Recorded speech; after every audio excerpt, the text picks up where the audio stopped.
Hello, everyone. Thank you so much for being here and for introducing yourselves in the chat. My name is Brennison Wheeler. I am the Community Education and Outreach Manager at Women's Advocates, which is a nonprofit organization located in St. Paul, Minnesota, that offers a continuum of safety through our prevention programming, such as these webinars, emergency shelter, and aftercare housing support services for victim survivors of domestic violence. We encourage you to take care of yourselves however you need during this webinar, and we will be sending out a follow-up email with a link to the recording of the webinar, a PDF of the PowerPoint slides, information on how to receive a certificate of attendance, as well as information about Breaking Free. This is a webinar, which means that attendees' videos and microphones are automatically turned off, so no one can hear or see the attendees. I know that's an anxiety that some people have, so I just want to assure you of that. And then you're welcome to submit any questions using the Q&A feature throughout the webinar. And I will let Terry know when there's a question, but feel free to submit that or any feedback or anything that you want to contribute to the conversation in the chat. That is always welcome. And then I wanted to acknowledge and extend gratitude to our ASL American Sign Language interpreters, Nina and Becca. Thank you so much. And of course to Terry Ferliti from Breaking Free, the executive director at Breaking Free. So very excited to have you all here, and I'm really looking forward to this webinar and this presentation. So I will hand it off to Terry. Thank you again. Thank you, Brennison. Yeah, it's my pleasure to be here today. And thank you all for attending. I see there's folks from not only all over the United States, but all over the world as well. I see somebody from Germany that, that tapped in. Guten Tag. So I am especially excited to talk about this subject because it is near and dear to my heart. I am a survivor of both domestic as well as sexual violence. And I was in the life myself for close to 30 years. And when I say that, I'm including from the time that I was first raped and substance abuse was part of my coping mechanism to when I got out of the life. So we're going to talk about what that looked like. Oftentimes people will ask me what came first, the chicken or the egg. Were you first addicted and then you got into the life of prostitution, sex trafficking, domestic,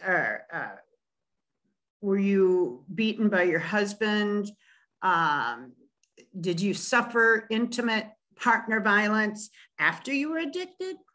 The answer is yes and no. And for many of us, this starts with a way to cope with different things that we've gone through. So, and the tactics that are used to control us by our partners have a chilling effect on our ability to assess safety and support our children, raise our children, and carry on in life. So I want to talk a little bit about what that looks like, how that happens, and how as service providers, we can affect that outcome a little better. So let's see. How do I advance that screen? Brennison. Yes, you should be able to click on the screen, or there's a little button arrow on the bottom if you hover at the bottom left. Yep. There we go.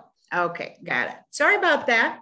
So some of the learning objectives that we're going to be covering today, I think you received a copy of that. So I want to talk a little bit about, and maybe some of this is new, but maybe some of this is material that you already know. So I'm going to go through relatively quickly, but I just want to make sure we're all on the same page when we're talking about this issue. So first of all, human trafficking. Human trafficking sounds like something that you would see on TV or in the movies. but for all intents and purposes, what it is when somebody holds another person, trades somebody for money. So prostitution. I was prostituted, but I didn't know that I was even in prostitution when I came to Minnesota. I traded sex for money. I jumped in and out of cars, but I didn't have fishnet stockings, high heel shoes.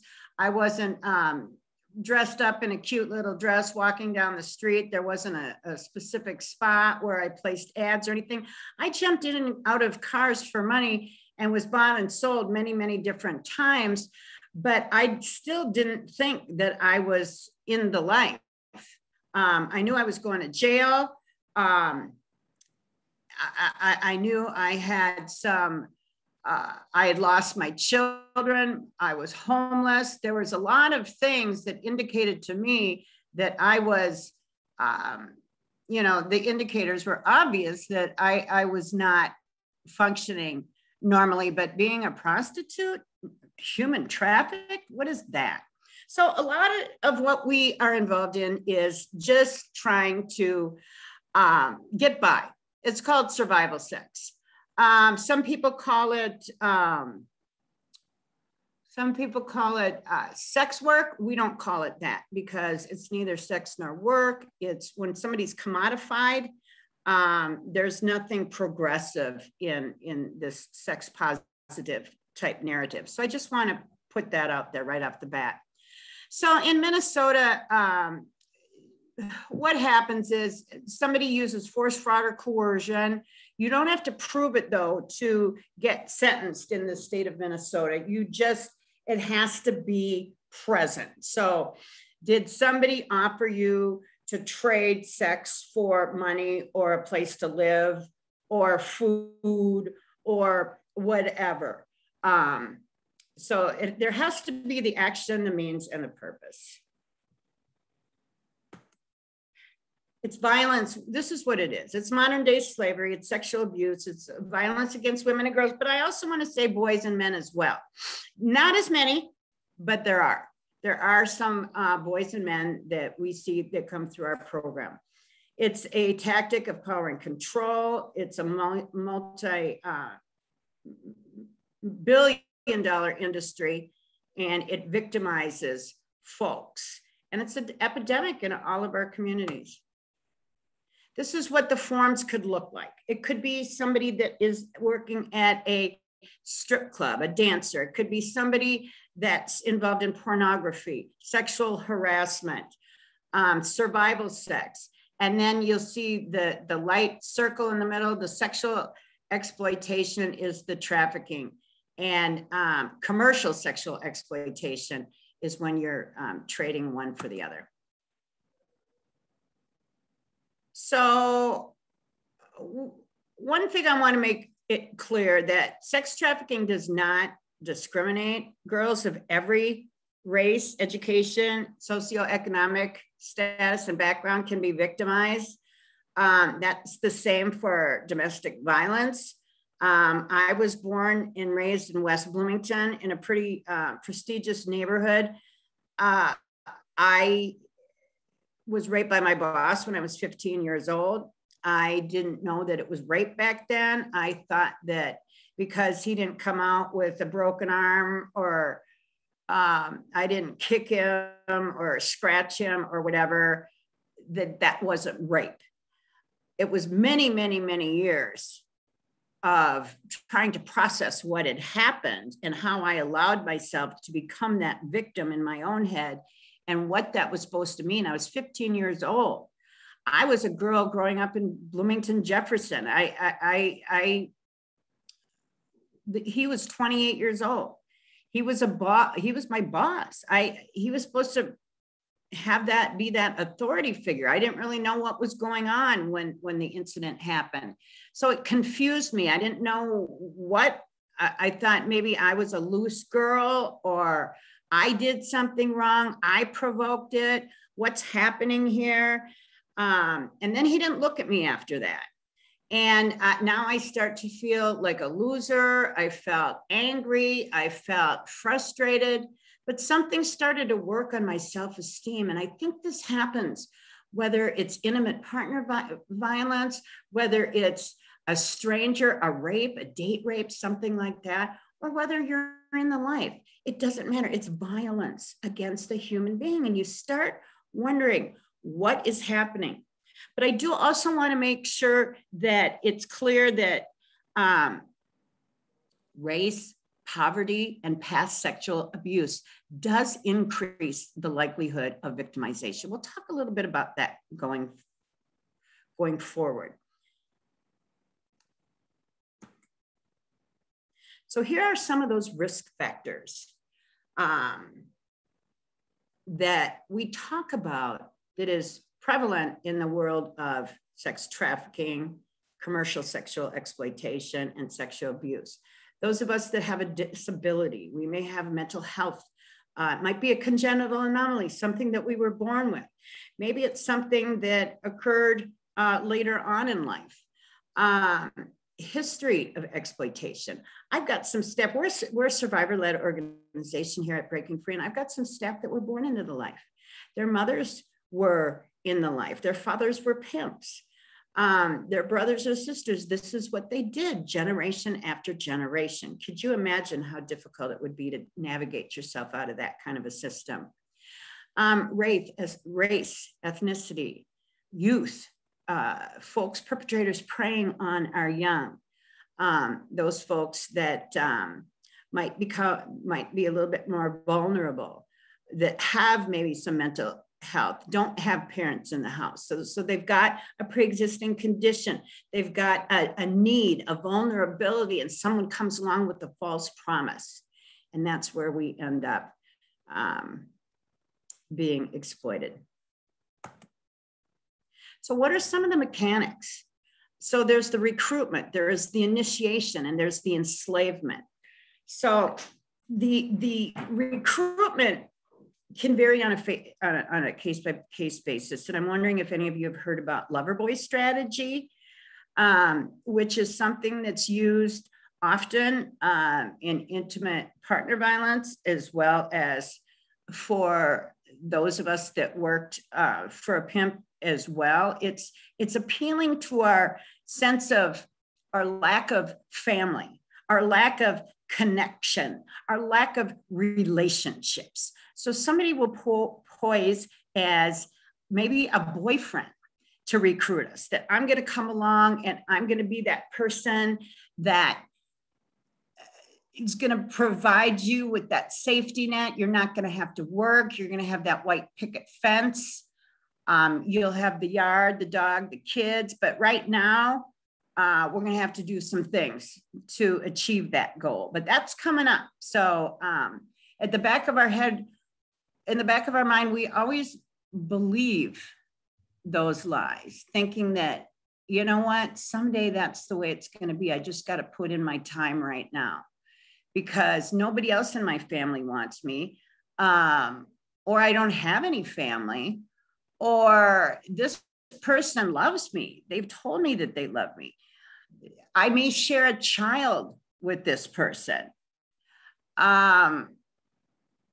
So you have that trauma bond that exists. And that's the whole plot with the recruitment, is to create that trauma bond with the individual. And then the initiation, the brainwashing, the breakdown of identity, things like that goes on in prostitution, as well as intimate partner violence. I remember one time my husband, he was a really good looking guy, and he was a photographer, which was a horrible combination. So I'd go to his studio. I was in ceramics class one night, and I went to his studio, and I was supposed to be in class, and he knew that. But when I walked in, he was groping his assistant, if you will, whoever that was working for him. And I saw it, and I confronted him, and he said to me, "Why do you do that to yourself? You weren't supposed to be here then. Why do you do that to yourself?" And I thought, at that time, I'm thinking, you hey, you just did this and I caught you, but you're minimizing, denying, and blaming. And so that kind of power and control stuff happens. And I know you guys, you folks out there know what I'm talking about. So that initiation, and then changing, sometimes changing our vocabulary. So instead of calling our, you know, our abuser pimp, you know, we call him daddy, boo, and use these really nice names, these affectionate names and nicknames and things like that. That's all part of the language. So we start refocusing, talking to, so using words, using terminology that's going to change your way of thinking. It's all part of the brainwashing and the initiation. And then there's also the enslavement, the controls and barriers to escape. And again, there are those same types of methods that our partners use for intimate partner violence as well. Talked about this a little bit, and I'm including a slide presentation so you can take a look at that later as well.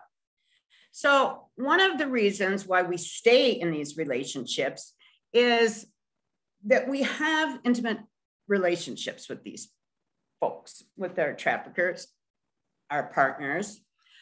The dynamics of power and control include sexual, physical, and psychological abuse. Very often there are forced drugs and alcohol use to keep us in our place. I talked about generational prostitution. There can be death threats made against us and our families. This is a big money-making thing. So if you just assume that the average person has to make close to, I would say between $500 and $800 a day in Minnesota. So if I didn't come home with $500 to $800, I was either beaten or was told to go back out there and not come back until I earned that. So let's say somebody has 4 folks doing that every day. So that could be a couple $1,000s a day for that perpetrator, multiplied by 7 days, because there aren't any days that we take off. That's $14,000 in a week. And you start adding that up with very little overhead, and that's a lot of money. So if we are out of pocket, it's called, if we talk back or we don't bring in the work, that the amount of money that we're supposed to, we're severely punished. And oftentimes that comes as a result of force, beatings. I lost all my teeth because I was beat so many times. And violence is used often as a tactic. So, you know, why don't we just leave? Why don't we leave our abusers? Oftentimes our IDs are taken, our birth certificates, vital documents, any kind of vital documents, so that we can't open up our own bank accounts, get a job even.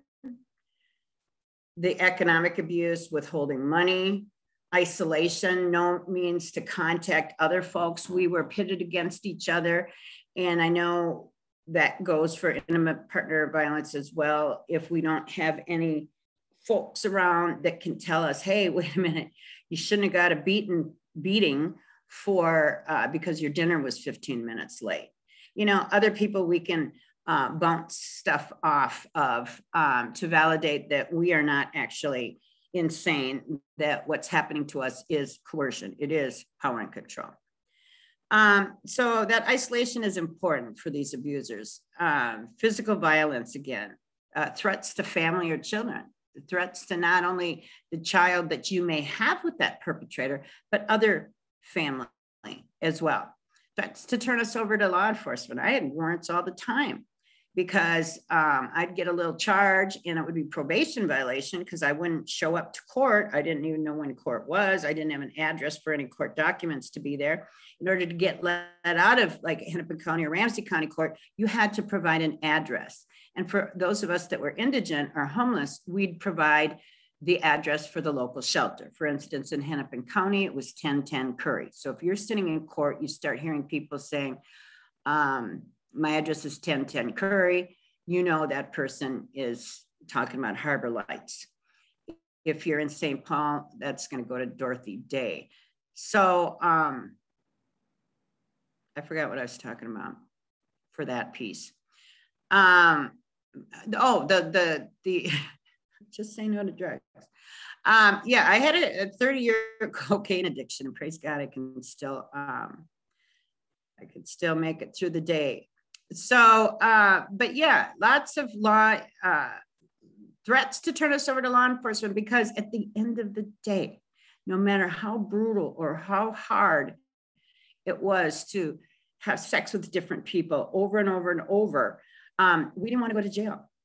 I did not want to go to jail. That was the end of, that was the worst thing that could possibly happen, was to be in those handcuffs, to have that bologna sandwich, to not have,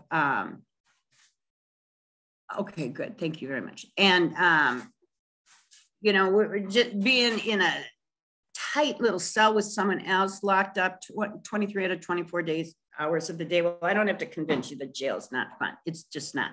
So threats to turn us over, that was used a lot. Brainwashing, false sense of love and loyalty. At the end of the day, you don't matter, but I love you, and that's what matters. And then playing with that addiction. We're going to talk about that. So I've been talking about this over and over. Here's that power and control wheel. And I hope you guys you all are aware of this power and control wheel. Ellen Pence put this together years ago. She was a gal, an activist that lived in Duluth, Minnesota. And I think it's really been a great guide for me. It helps me to understand some of this nonsense and some of the stuff that I couldn't make heads or tails out of when I was in a relationship. I couldn't explain, I couldn't put in words what was happening throughout this, this power and control, the dynamic of the relationship. It just didn't make sense, but I didn't understand it. So by studying that wheel and understanding the tactics, it helped me understand why I was coerced. So again, I mentioned this a little while ago. Keep in mind that victims, we don't always identify ourselves as victims. Yeah, when I came to Breaking Free, I was at high risk, and that the program handled folks that were at high risk, but I was not one of those gals that was being prostituted. I just wasn't one of those gals. And after a while, I realized, wait a minute. I guess I was. And then let's start talking about that. Let's start talking about how did that happen? But we don't necessarily have to talk about labels. I'm not going to walk around. I'm not going to talk to my children about me being a prostitute. My children know that I was arrested. My children know that I was in the life of crime. I've got some felonies under my belt, but they don't need to know the nitty gritty, the dirty stuff that happened out there. So we don't use a lot of labels here at Breaking Free. We don't talk about prostituted. We don't talk necessarily about sex work and human trafficking. And we will say that we were exploited, and you're either in the life or you're out of the life. And if you want to get out of the life, we're here to help you do that. And if you're in the life, amen, we're still going to help you. Do you need a shower? Do you need someplace to rest today? Do you need some food? Do you want to talk to us? We can plant some seeds. But yeah, you're either in or you're out. And I'm out now. And I'm not doing that. And many of our folks that come into Breaking Free, they're not trying to have a label put on them that they were being prostituted. Did they have sex last night for a place to stay? Yeah, they did. They did. Sexual exploitation. It's commercial sexual exploitation. Okay, so where? So trauma bond. This is all about trauma bond, right? This is all about for your intimate partner and your pimps. This is an imbalance of power. It's intermittent and predictable abuse. Some of the effects that we see for those of us that have been violated, the physical effects and the social effects are listed on this screen. And right here, where we're talking about organ damage from drug and alcohol addiction. And I want to also mention that the ongoing drug and alcohol addiction, so that we can cope, so that we can dissociate, so that we don't have to worry about what happened today, so that I don't have to think about my kids that I lost custody of because now I'm in the life and I was not healthy. They're living with their dad and stepmom, but I don't have them. So I'm going to use a little bit more today because I don't want to think about it. Let's see. Legal effects, psychological effects. And again, I imagine there's some clinical folks on this call that can talk a little bit more about that intersection of what prolonged drug and alcohol abuse can have on your brain, on your psyche. I've seen folks with wet brain. I've seen a lot of folks. One of the things that I've recognized over the last 25 years from being in the life and to getting out of the life is one of the substances that is very difficult to overcome. And I'm sure some of you see it over and over too, is dependence on alcohol. A lot of my folks that use cocaine with me, my drug of choice was cocaine powder and then smoking, so crack. But a lot of, and a lot of my folks, the folks that I used with, they're either dead or in prison, or they stopped many years ago. But alcohol, the folks that I knew that did alcohol, many of them are still using, and they appear to have, I'm not a clinician, so I don't know, but it almost sounds like wet brain because they sound like they're drunk 24/7, whether they are or not. And yeah, that's an impairment that we recognize. And then the dialysis as well, that comes along with that oftentimes can be debilitating as well. And then of course the emotional effects, and whether it's intimate partnership or prostitution, you start getting that disdain for men.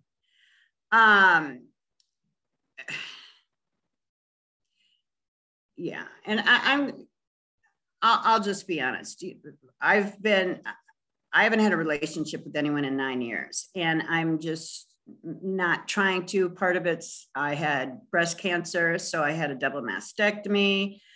You know, again, having to lose my teeth because I was beat up so many times, and a lot of things, just the stress, the trauma that came with being in the life. I just don't have that healing in place personally to want to tackle something like that again.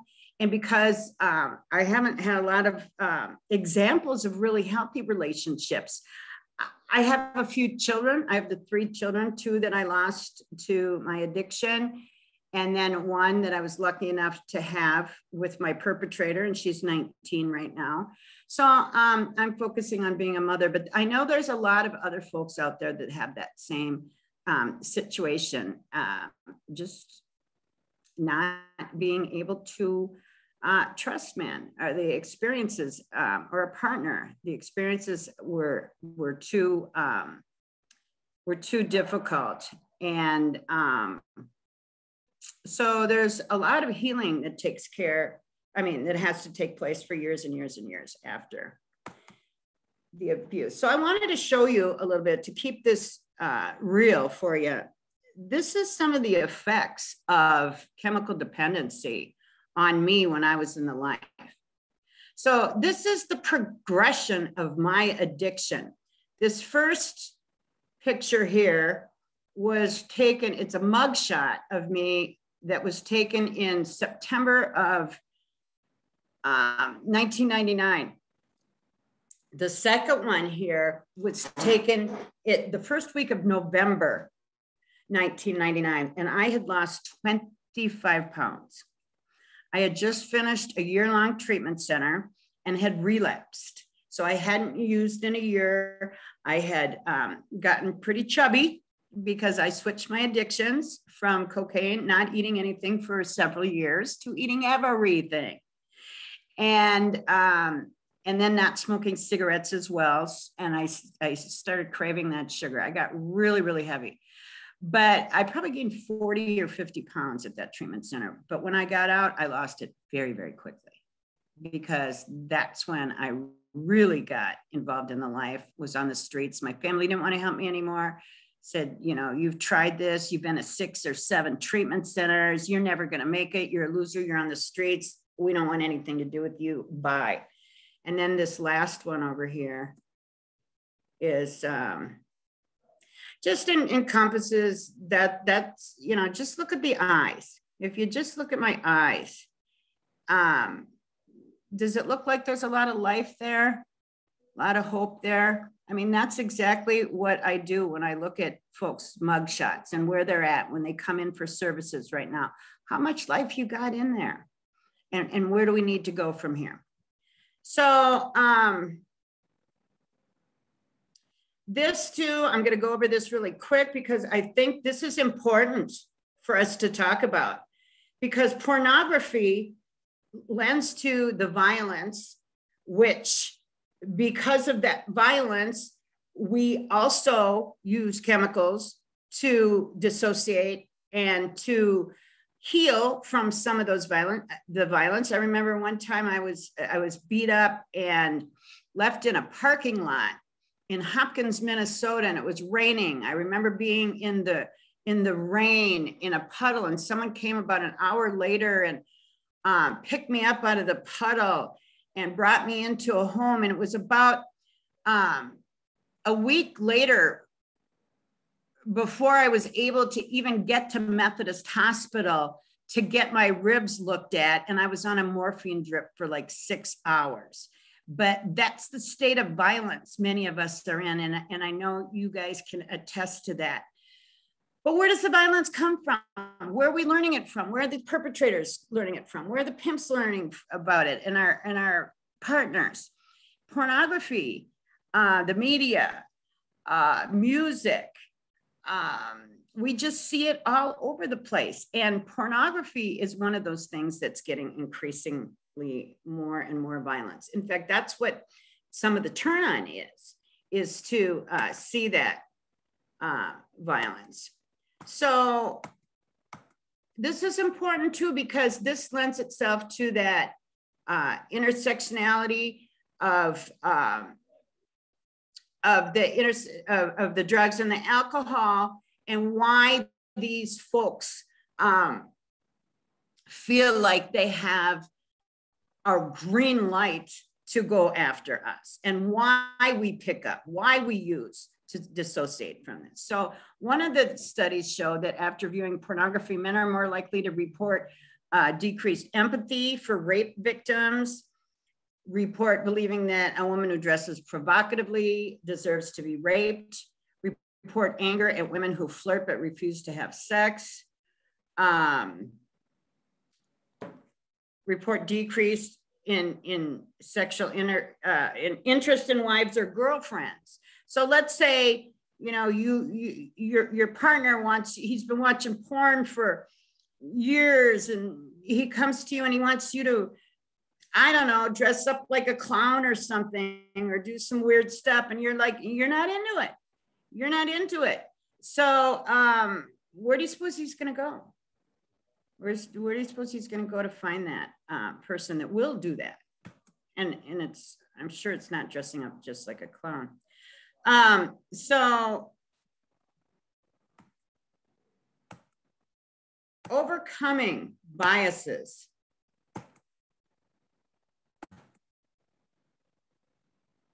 And misconceptions.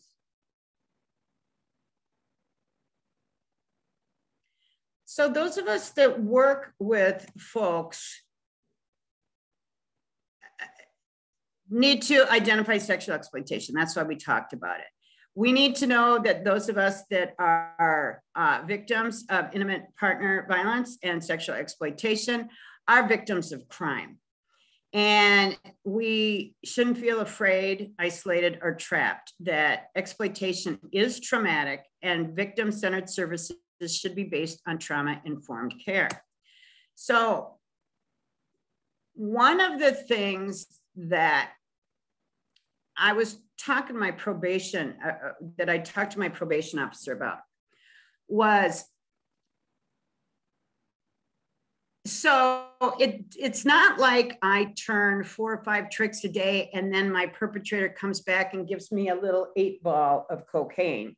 And then I smoke that 8-ball and then I go back out there and turn tricks. That's not how this works. How it works is once your perpetrator gets you addicted, or I was already addicted, but he used that as power and control. So he'd give me a little crumb, a little bit of cocaine, maybe a 20 rock or something. I'd smoke that. And then I had to go out and turn tricks for a few hours. Then I'd come back and maybe get another something, and then go turn tricks for a while. And then I'd come back. So it was like this, a little bit. Same with my husband. When he was abusing me, it would be, he would use the cocaine. That was the only time he was nice to me. He would come home. I remember coming home from work and he was into me during that time, but he also made me do some weird stuff. When we were married, this before I got into the prostitution stuff. So we'd get really high. He'd start putting on music like Joe Cocker. Then he'd want me to dress up in high heels and little outfits, and he'd want me to dance. Now, I don't have a lick of rhythm. I am not a dancer. So it was always really uncomfortable for me. But I'd go with it. I'd get some more cocaine, and then I'd look like a complete idiot, I'm sure, and would dance. And then just weird stuff. Get out a shower curtain because he wanted to do some whipped cream and so stuff that did not make me feel comfortable at all. But he's my husband. I loved him. I really, honest to God, loved him. And I figured if I did the sex stuff with him, that he's going to love me more. And when he started talking about bringing partners into the equation, we had this one friend, Dean, who was a little awkward. And I remember him saying, you know, he hasn't had a girlfriend in a while, maybe. And before he could even finish the sentence, I realized at that moment that he did not truly love me, because if he did, he would not be offering his wife, his precious wife, up to somebody else to have sex with. And so, yeah, we use drugs. We use drugs and alcohol to numb the pain. And what came first, chicken or the egg? I don't really think it matters, except when you're trying to offer, you know, when we're going back in time and we're assessing where did this abuse start from and why. And so we can navigate from there. But some of us use drugs, and because of the drugs or alcohol, we were raped, or we were a lot of it date rape. I'm probably the oldest one here at 60 years old, but back in the 70s, the boys thought when the girls said no, they really meant yes, because what good girl would say yes? We all say no, but we really know, wink, wink, that means yes. Well, it didn't always mean yes. In fact, it very seldom meant yes for me. So there were several times where I was in my mom's driveway, twice, not several, 2 times I was in my mom's driveway and I was actually sexually assaulted by someone, boyfriends on date type situations. Yeah, so let's get back. I'm a talker. So I just went completely offline, but let's get back to the underlying values and philosophy. So when you're offering services to folks that are chemically dependent, that have also experienced commercial sex and intimate partner violence, we have to understand that we need to know how to offer gender responsive and culturally appropriate services at LGBTQ services. Now, I've got some staff that identify as LGBTQ, but that doesn't mean they necessarily know how to provide services. So we do some staff trainings, and maybe there is another organization that can help us a little bit more. So we don't have to be, we can't be all things to all people. So my friends at Pride, Lorena Pinto, is the executive director over there, and she's got some programs for LGBTQ groups and some support groups. So we'll provide the sexual assault, the prostitution component, where we identify and break down those systems, dismantle those systems, and talk about that power and control.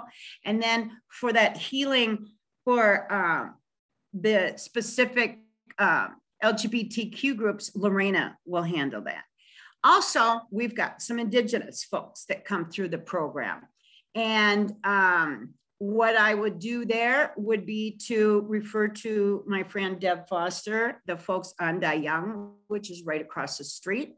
Or I would call my friend Joy Friedman over at Minnesota Indian Women's Resource Center to help out, to find out if they've got any culturally specific services that they can also assist us with. Because that first level, that food, clothing, and shelter, that first level of Maslow's hierarchy is what we can attain here at Breaking Free: food, clothing, shelter. But then the next level of healing, where we break down to identity and culture and responses and spirituality.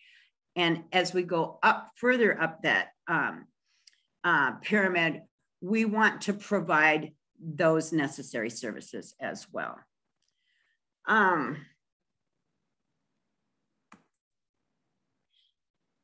So I was at the Pennsylvania Coalition Against Rape conference a couple years ago in Philadelphia, and I saw this quote here, and I thought it was surprising. Well, not surprising, but it was sad. 60% of women receiving treatment for substance abuse reported having survived physical, sexual, or emotional abuse as children. I want to say, of the over 3,000 women that have come through, women and girls, and a couple boys and 2 men, since 1996, 85% of them had used drugs or alcohol. So this is the other end of the equation. Quite frankly, I don't know how anyone could have done it without using drugs and alcohol. I don't. I just don't. Also, I saw that there is a correlation between substance abuse, poverty, homelessness, sex work, incarceration, and mental health risks, citing that people in these situations face a greater risk of being sexually assaulted from those who do not. So, let me go back here. One of the articles I saw in, stop it, Terry, in the document, The Relationship Between Intimate Partner Violence and Substance Abuse, the applied research paper by Echo Rivera.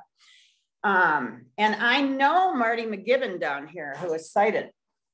She's a great gal. She's an author. She's a survivor as well. 84.3% of survivors use substances during their human trafficking exploitation. And that sounds really similar to what we've experienced here at Breaking Free. I mean, for goodness sakes, how could you not? Really? I mean, it's just so invasive and so heinous. And same with my intimate partner. You know, when I was being abused, not as much physically, more emotionally and psychological. And it got to the point where I just wish he'd hit me. I wish my ex-husband would hit me, because then it could be over. But the hate, and I'm not going to even go there anymore. So yeah, I used a lot of drugs to dissociate from a very young age, starting at 15 when that first rape happened. Can you imagine, for our girls and boys and folks that have experienced this kind of exploitation at a very young age and started using drugs and alcohol to cope? We've all heard about that our brain quits functioning or developing when we start becoming addicted or using drugs more regularly. I'm not sure. I don't have the stats on that, but I know that I've heard that. And emotionally, I recognize that in myself as well. I started using drugs and alcohol heavily after that rape at 15 years old. And I recognized pretty early on, after my first glass of Boone's Farm in the 70s, trying to get drunk before I went to the parties. I knew I wasn't good at that. I'd black out. I'd black out. I couldn't remember where I was the night before. I'd wake up nude in a bush somewhere in someone's yard. I don't know what happened. Of course, I was sexually, abused, because I don't even know who the person was, but it was my fault. I put myself there. That's what I'm telling myself. You idiot. You can't drink. You're an alcoholic. You're not popular. You're just going to these parties and you're just drinking. And if someone takes advantage of you, that's your fault. And just trying to navigate stuff, after the rape, after the abuse, watching my parents beat each other up, all that kind of stuff. And then seeing violence all over. And, back then, the Minnesota Vikings, there was, and my friend that works at Women's Advocates knows this too, because she went to the same high school I did. There were some Vikings that were using a lot of cocaine back in those days. And I remember thinking, also Eric Clapton was singing about it. And then Richard Pryor was talking about it, but then he got burned up doing that freebasing. But there was a lot of talk about this, and it was very much glorified and glamorized. So when the cocaine became available to me at my high school at Bloomington Jefferson, I tried it and I liked it, because I was the shyest kid you could have ever imagined. I was a little nerd.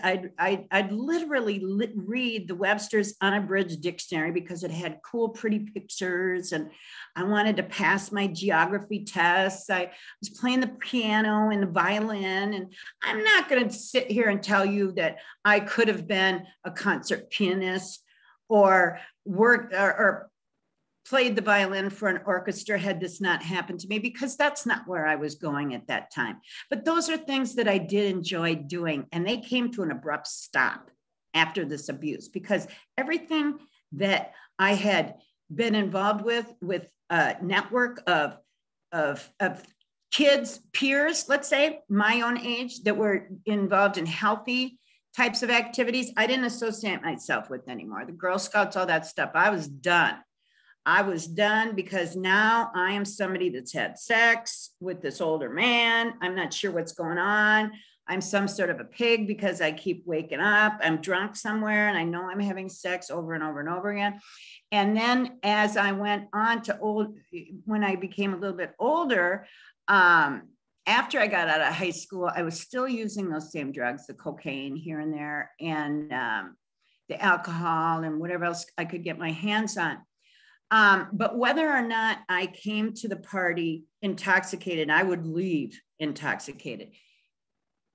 Yeah, there was a lot of really horrible stuff that happened with roofies and things like that. So it's important to have the awareness of the common intersections of human trafficking, intimate partner violence, and substance abuse in order to identify survivors instead of re-traumatizing us. So law enforcement might arrest us on substance abuse charges, but we work with Bobby Joe Pasternak and the Bureau of Criminal Apprehension right now on a policy and protocol where we're going to identify folks that are patrolmen, can identify folks that are victims of human trafficking, as well as sex trafficking, as well as labor human trafficking. So what does that look like? What are the awareness? So maybe you come into the car, you're a policeman and you a patrol person, and you come up to the car and you see that there's a male driving that might look kind of angry, and then the person in the car next to him is either in the bed, or the other person in the car is in the back seat, like it was for most of us that we were in the life. That's a clear indication of prostitution. Or if it was intimate partner violence, I might be sitting in the front seat, but I'm not going to be given any eye contact. I'm going to be looking down. Even if the patrolman addresses me, I more than likely will not be able to give that answer. And then this is the other thing. I hate talking about this because it's kind of gross, but it's the real deal. So there were several times where I was either on my way in town or on long distance trips to Memphis, Tennessee, Kansas City, St. Louis, Chicago, somewhere like that. I'd be in the car with my pimp, co-pimps, whatever. The cops come up behind us. We got a few ounces of cocaine in the car. Whose body orifice do you suppose that's going to go in? It's not going in theirs. So it's going to go in mine. What would happen if that would break? Not that they would care, but I'm the one assuming that risk. So when a patrolman comes up to a car, we're talking about that reckless eyeballing, that lack of communication, not having an ID. Those are all indicators that something's probably going on, and to look a little bit closer. So the court system may prosecute us for substance-related charges. The one thing that's going on in the sex trafficking world is kind of cool is, so it's called vacature. So I have 4 felonies. And what law enforcement and prosecutors and folks can look at, let's say I'd re-offend again. If they look at my, or any of you can pull up my criminal background, it's not great. But you'll take a look at almost all my crimes were committed between 1999 and 2004. And that's when I would have my drug charges. That's when I would have other charges, because at the end of the day, I would prefer to steal something, $2,000 or $3,000 worth of things, than to have sex with 4 or 5 guys today. I would do anything, like money, so that I didn't have to do that. So you start getting other charges. So folks can look at that and say, okay, so here's the period of time. This is where she was chemically dependent. She was using a lot of cocaine during this time. She was prostituted during this time. She was incurred all these charges, and this is the time that she used. So there is intersection. Consider that we were under duress and the power and control that happened during that time. Same with an intimate partner relationship. When did you start dating Tony? And for how many years has he been beating you? And you've been used, you know, your drug. There's an intersectionality between that abuse and the drug use generally. So another thing, okay, the child welfare system may determine a child is acting out instead of realizing they're being sold. That's another thing we have to take a look at is folks in our charter schools, and not just charter, all schools really. My daughter went to a, what do you call it, project-based school, alternative school, and it was fantastic in St. Paul. She's not really good at reading and writing and comprehension. But I do know a lot of the folks that were in that school had the same situation she did. It wasn't embarrassing for her to talk about, well, she doesn't acknowledge that her dad was a pimp, but she knows that her dad and I were involved in some things, and we were around a lot of other people that were in the life. So she's not embarrassed to say her father was in prison, let's say, for 35 years of his life, because other kids and their parents were in prison for a long time, or maybe they're raised in the projects, or they're raised in a housing support program or something like that. We've been in all of those things. So talking to folks in those schools, and getting to know what's going on, the higher risk environment they come from, the higher chances they have for being experiencing intimate partner violence as well as exploitation. So a shelter or a housing program may dismiss a client for substance use instead of assessing the possibility of trauma bond. And this is the other thing. I'm on a bail reform group right now, and we get into some other subjects. One of the subjects I want to talk about in these groups is the probation violation. I went to jail 6 times between 1999 and 2000, the year 2000, for $20 worth of crack cocaine. It was a 5th degree possession. I had a little rock on the seat of my car when I got pulled over. I didn't know it was there. I'm a good addict. I'm going to smoke everything up till it's gone. So I didn't know it was there, but $20 worth of cocaine. It was my first arrest for a narcotic. I thought I was going to prison for life. Didn't have any idea. I thought this is big time stuff. Oh my God, I was so freaked out when they got me to Hennepin County Jail. This was on Franklin in Chicago, like an idiot. I went to some of the most dangerous spots to use. They brought me downtown to the jail. Then they brought me over to HCMC and gave me a shot of Haldol because I was so freaked out. This was on a Sunday afternoon. I didn't wake up till Thursday when I went to court. Yeah, so, why should we, those of us that are on probation, that are homeless, that are living on the street, have to have clean UAs? I just don't understand that. I really don't. It's just setting us up for a lot of failure. I think there's other interventions that we can do.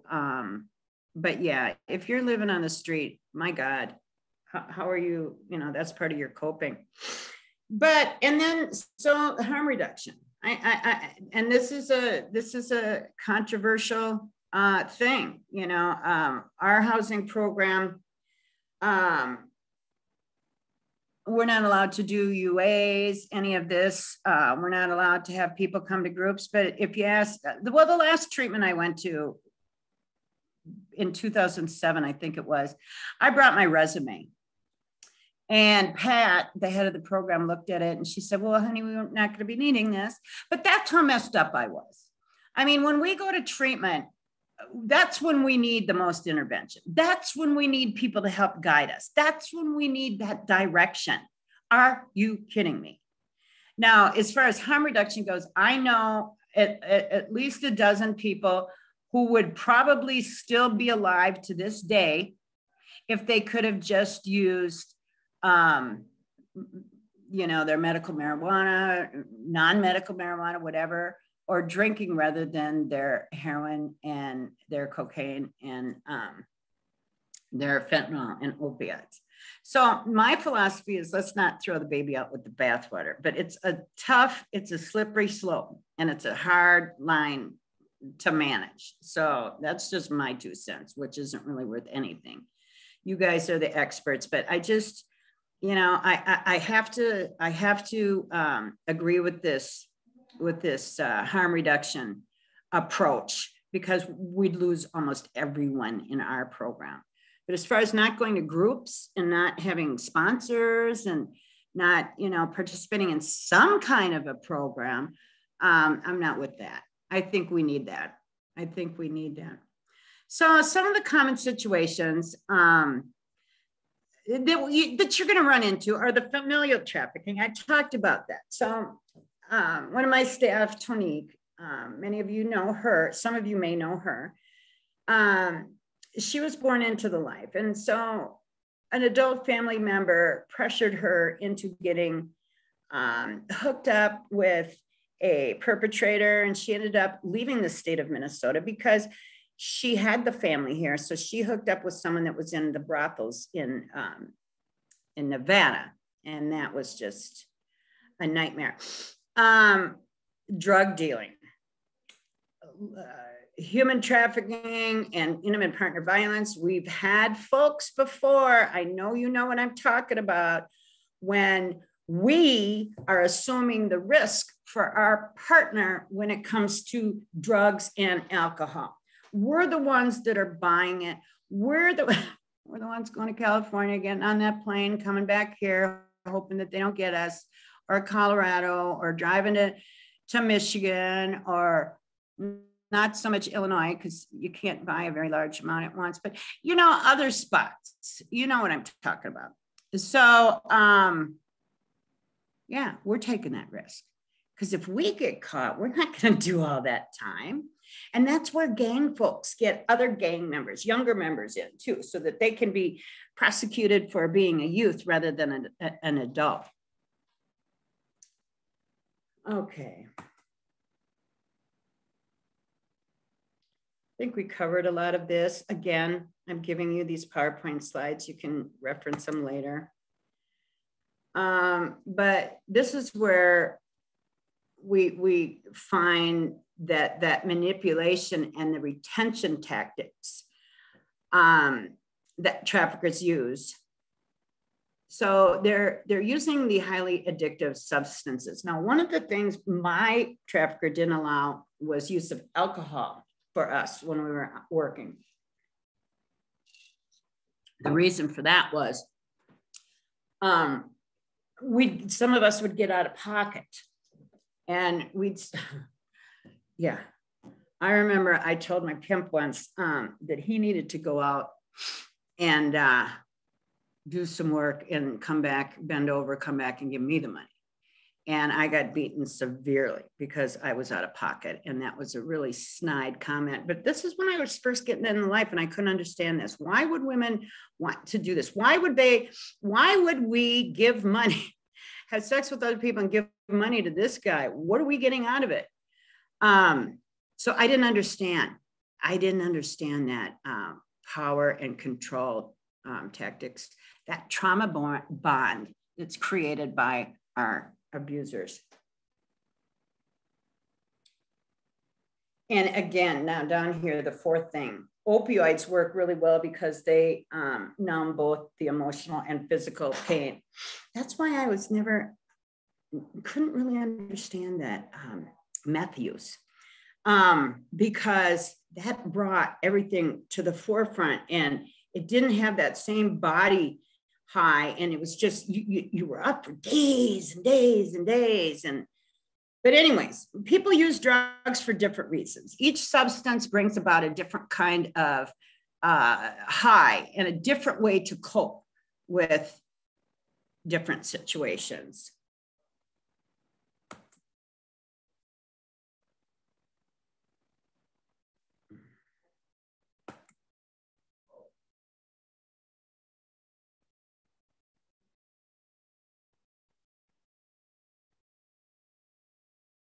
So number 4 down here, when I was with my husband, we were still using cocaine, because remember I said for 30 years, from when I was 19, from 1976, I think it was, to 2007, 8, something like that.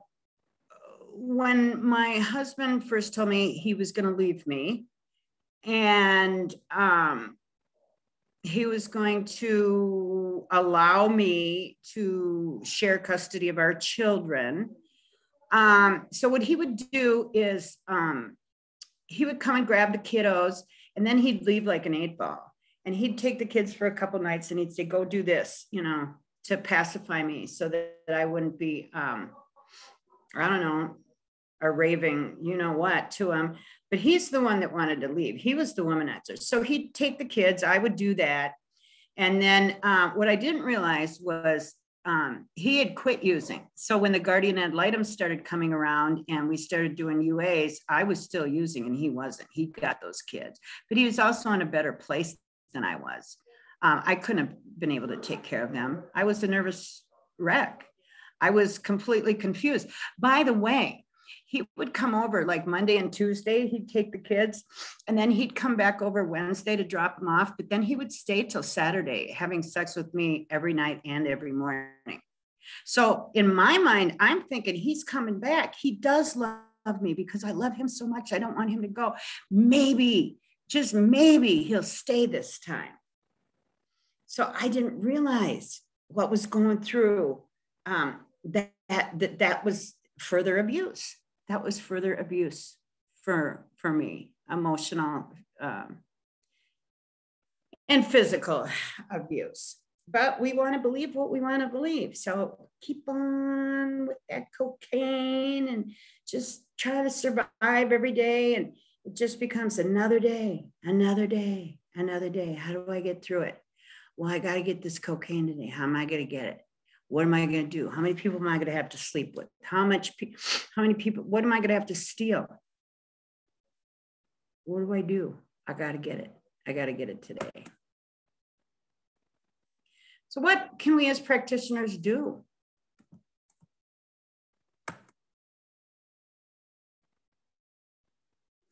So one of the things that we did here at Breaking Free was we updated our intake form to help identify some of these intersections. Now, back in the day, we would ask folks what drugs they had used in the past so that when we did a UA and they forgot that they answered this question when they first came to us, that we could buy UA sticks for those specific drugs that they had indicated they were using, but we don't do UAs anymore on anyone.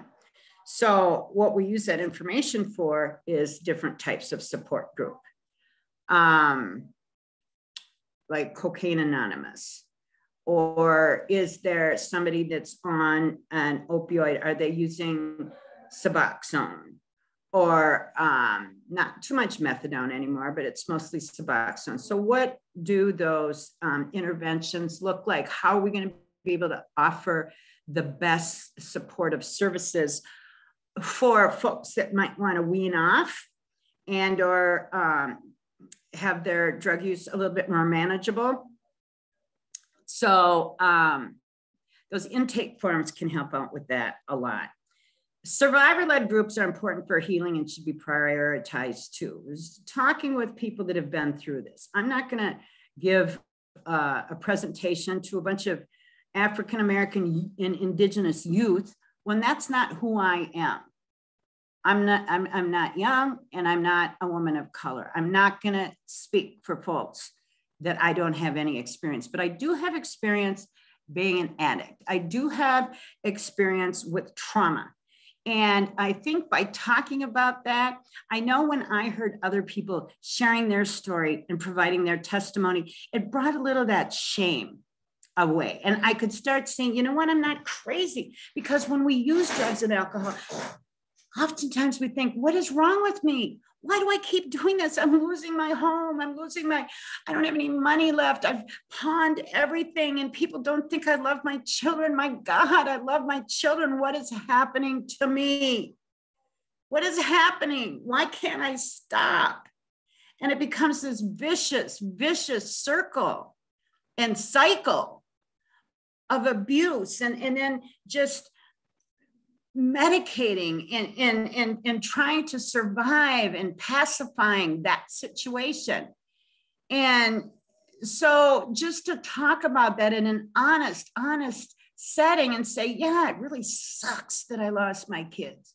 It really sucks. But to be honest with you, it was the best thing that happened to them. And guess what? I never realized that they would be 18 someday and I could have that relationship with them because I poured myself into this healing journey.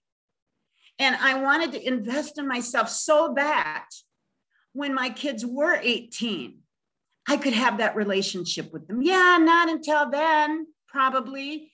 And it's going to be abusive, and I don't have any way that I can visit them. And it's the court orders this and that, child protection. Well, they're not always going to be in child protection. So just know that they're going to get out someday. And my babies are 30, 26, still walk on eggshells a little bit with them. And I still work on that nurturing and healing. And then my 19-year-old that I had with my perpetrator, actually.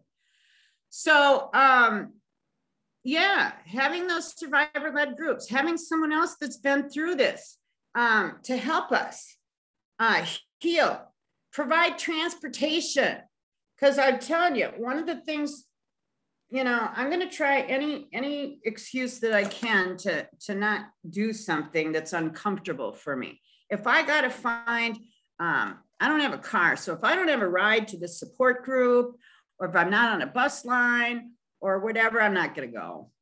I'm just not going to go because I'm not going to navigate all that. So providing transportation to different groups, get the van out, take them somewhere, take them on a field trip, whatever. Bring programs like Pride and Breaking Free into group houses, things like that. So one of the things Teen Challenge was one of the year-long programs I went to. And I did relapse after I went there, but it was a really good program. I hated every minute of it, but it was one of the best things that happened to me. I used a lot of what I learned there later on in life to help me go. But Pastor Rich, the head of the program, I knew he was sexually abused by a Catholic priest growing up. So we'd had these conversations. Pastor Rich, you've got 350, 400 people in your program. How many of these people do you suppose were sexually abused or had some sort of sexual exploitation? We know you have 350 addicts here. How many of they also had exploitation? And the answer was astounding. It was nearly 95%. Boys and girls.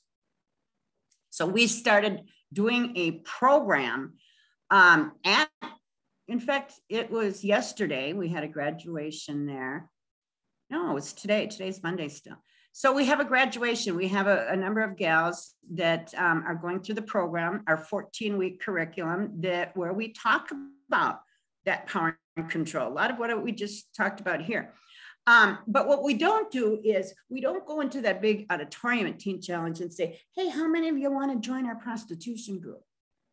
No, we don't do that. We talk about how many of us were sexually exploited at some time in our journey of chemical dependency. And what did that look like? Oh, so when you were sexually abused at such and such an age, you started using or whatnot, but we can walk and talk and process what happened.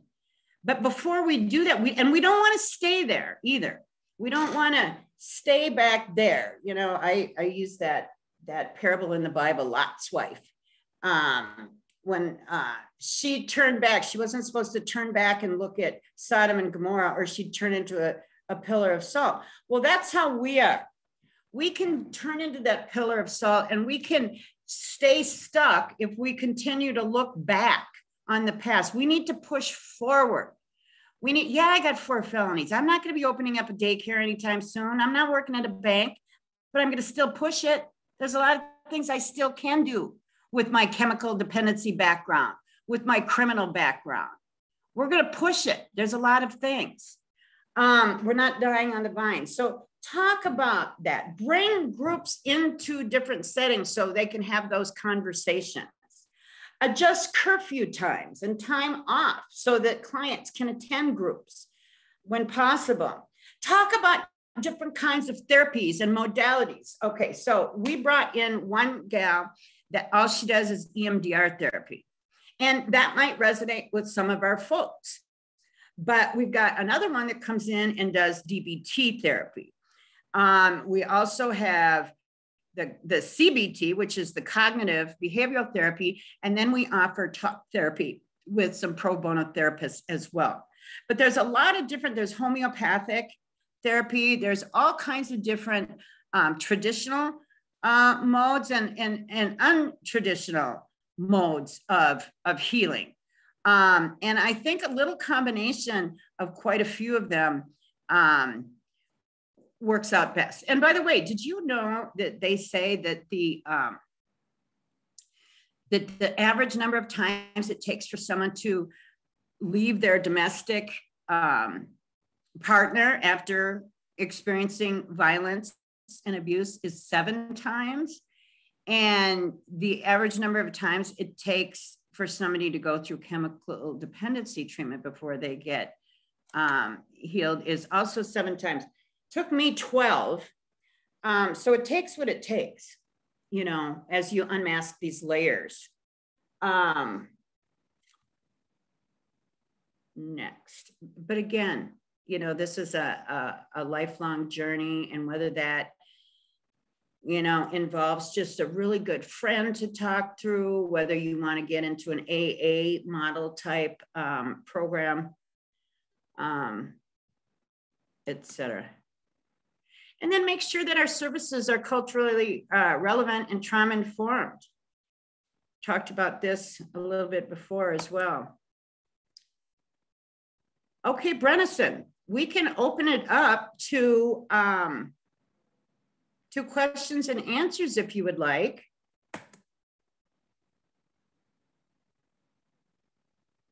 You are on mute, my friend. Thank you.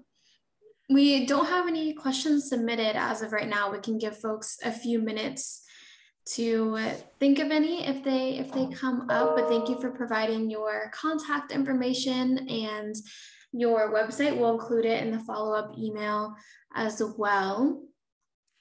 Did anyone learn anything today? I'm curious as to if everybody knew these dynamics already, or if some of this was new.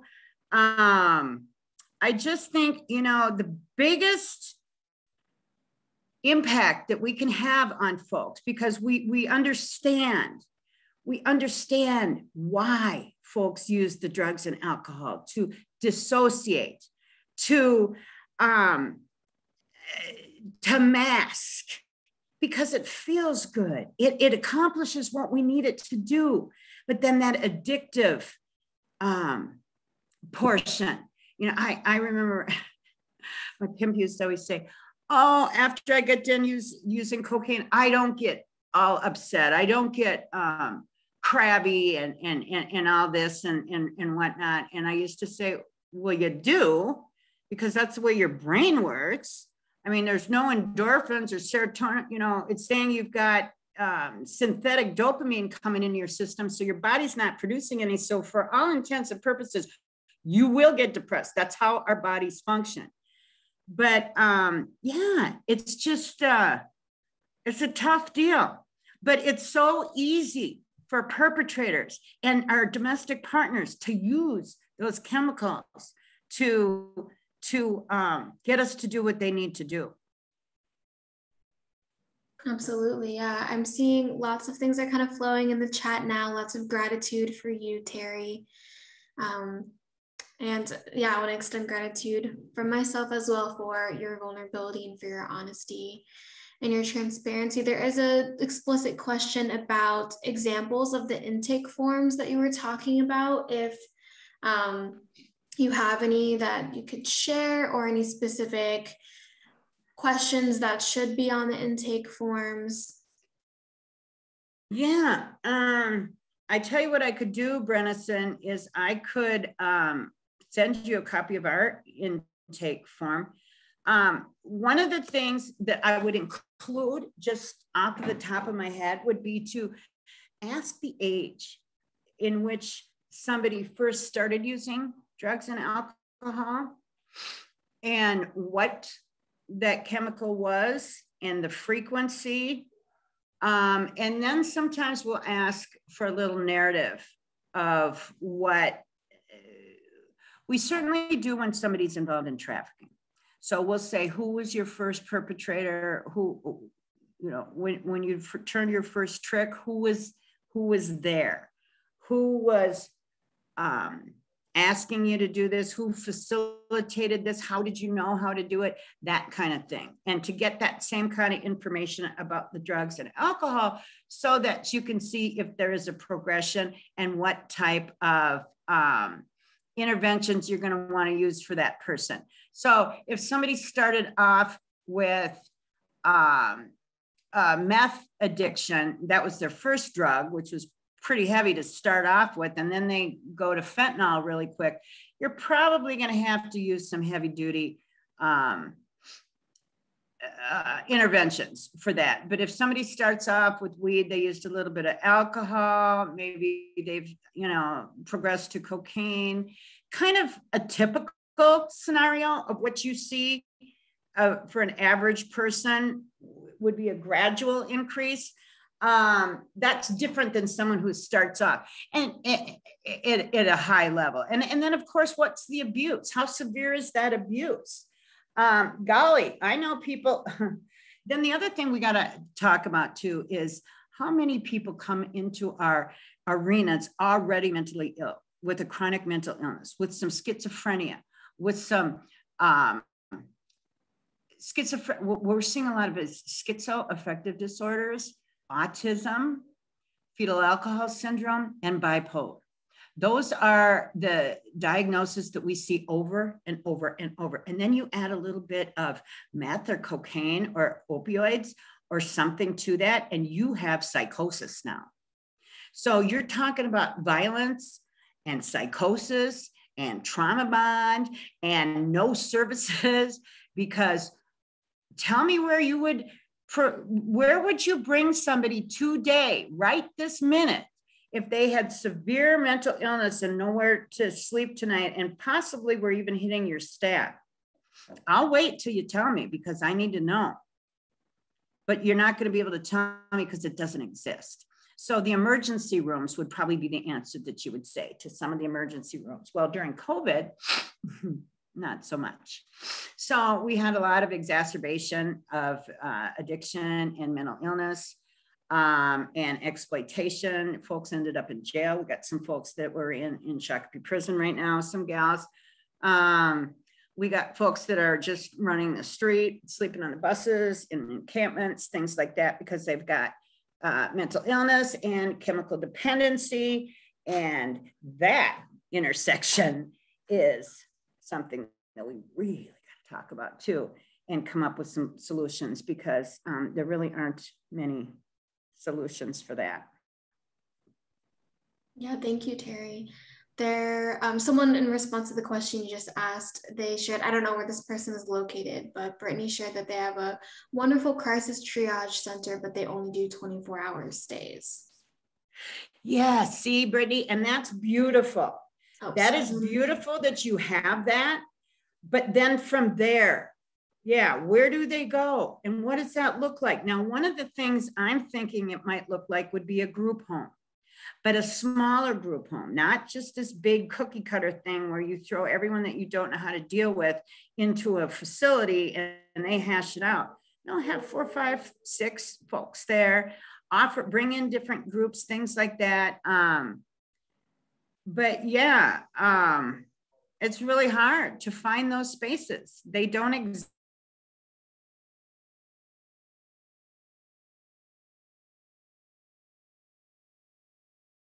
It looks like Terry froze. So I hope so. Oh, you're back. You just froze for a second. I did? Yep, but you're back. I can hear you now. Okay, sorry about that. I wanted to say, Nia, I'm really happy that you brought that up for probation officers, because you know what? I always wanted my probation officer to be proud of me. I really did. I didn't have family then. I'm around a perpetrator all the time and other wife-in-laws, and sometimes other folks in the life that are committing crime, but I'm not around a lot of safe people. And some of the law enforcement that I've been around was a little bit exploitative too. But it hurt when law enforcement and probation and folks that you expect, like a priest or a coach or somebody that you expect to be that person to help you. We want, deep down, I think we all want to achieve that level of acceptance by that person in authority. So just to, as a probation officer, to listen, just let the youth talk and hear what they're saying. And maybe it makes sense, maybe it doesn't. Find out, what's going on in their lives, who's helping them. Because very often there isn't anyone. All those treatment programs that I went to, and when I was incarcerated and in different programs and whatnot, my 19-year-old, we met a lot of different people, women that were going through the same thing I did, kiddos that were going through the same thing Hallie did. So we got to know each other. Well, over the last 15 or so years, many of those females that I was in programs with are dead. They're gone. Their children are on the streets though. So now we're looking at second generations. And they're getting arrested. They're falling into the system. I'm seeing it all over again. What can I say? I ask myself these same questions, Neil. What can I do? How can I prevent something from happening? Sometimes it's just listening. And oh, so you are sleeping under a bridge. Yeah, well, guess what? I get why you got high today. Shoot, or, you witness this, you witness that. Try to listen. What's going on in their environment? What does their world look like? We may assume that it's something healthy or safe, but so often it's not. In this crazy, crazy world we live in, listen to where our kiddos are coming from. What do they have in their little toolkit? And what can we provide them? And then not get on them so much about the weed. Just don't. Who cares? Really? People are going to get real mad at me for saying that, but who cares? Move on to something else. Move on to the other drugs. Just, I don't know. I'm probably getting myself in big trouble right now, but it's just, some of this stuff is not going to go away. We got to pick our battles. We got to take a look at what's the big picture. How are we going to help people be able to hold a job, raise a family, have an apartment? You're not going to be able to do those things if you're on meth, if you're on cocaine, if you're on crack, if you're on fentanyl, if you're on these heavy drugs. They just bring you down a path that is destructive. And how can we come alongside them? And then because we're more vulnerable and we're on those substances, we're an easy target for perpetrators for sexual exploitation. And both intimate partner violence, like I said before, when I was married, my partner wanted me to have sex with other people. So there's that with friends, with stuff like that. I know it happens. That's outside of prostitution or commercial sexual exploitation, but it's rampant there as well. So pick our battles, take a look at why we're using, what we're using, and how frequently we're using, and be able to dissect and heal based on that. Because quite frankly, I don't want to be out of my mind anymore. I need my brain. I need to help navigate. I don't want to associate. I got stuff to do today. You know what I mean? I got things. I don't want to be inhibited. I just don't. And several of my friends that were in the life too, that turned tricks day after day, we got kiddos. We got stuff that we need to do. We use those drugs and alcohol as a coping mechanism, but now we're not coping that same way anymore. We're not being enslaved. We don't have those toxic relationships. So I really don't need those drugs. I want to be present. And hopefully that's what happens with folks. But unfortunately, it doesn't always work out that way, because we either don't live that long, or we end up, like I mentioned before, my friend who has wet brain, or I know folks that have had strokes and heart attacks and will never be the same after using again. So I hope, Brennison, that some folks learned something today. And if you have any more questions, please feel free to call and look me up, and I'd be happy to answer those questions. Thank you so much, Terry. Yeah, there's a lot happening in the chat, and I'll be sure to share the chat file with you too, so you can kind of see what people are learning. But it definitely seems like you are getting the gears turning in people's heads of, we need to find solutions, and definitely mobilizing them to think in more unique ways to address these intersections. That is the reality, and that we know that each of these issues we've been talking about do not happen in a vacuum. They do not happen in isolation. So thank you so much for, increasing our awareness about those intersections and sharing your own story too. So it is 2:30. So we'll include email. I know there's a few questions that we didn't get to answer today, so feel free to email them directly. And then you will also be directed to a survey that you can fill out. It should automatically populate when you close out of the webinar. If not, this link I just put in the chat will also be included in the follow-up email. And then for requesting a certificate of attendance, the instructions are in the chat. Again, it will also be in the follow-up email in case you missed it. And then the recording will be uploaded to our YouTube channel, which I also put in the chat. So thank you all so much. We hope you have a wonderful rest of your day. Thank you again for joining us, and we hope that we'll see you at our next webinar event.